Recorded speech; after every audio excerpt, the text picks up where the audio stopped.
From sports to tripping or just aging, knee injuries are quite common.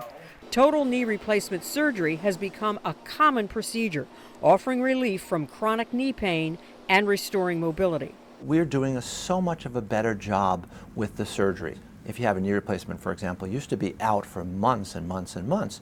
You come to see me, you'll be out of the hospital in 3 hours. You'll be back driving and back to work if you want to be in a week.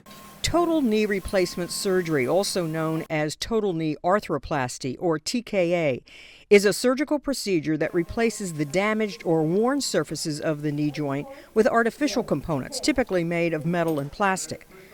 The surgery Dr. Berger performed is done through a 3 to 4 inch incision instead of a large 8 to 12 inch incision. 92% of patients leave the hospital the same day. Whether it's to run a marathon or take a walk around the block or just go up and down and doing the laundry in the evening, patients want to do what they want to do, and I'm providing them that mobility. In addition to a faster recovery and shorter hospital stay, TKA also increases range of motion sooner after surgery, and there's less blood loss. I'm Marty Salt reporting.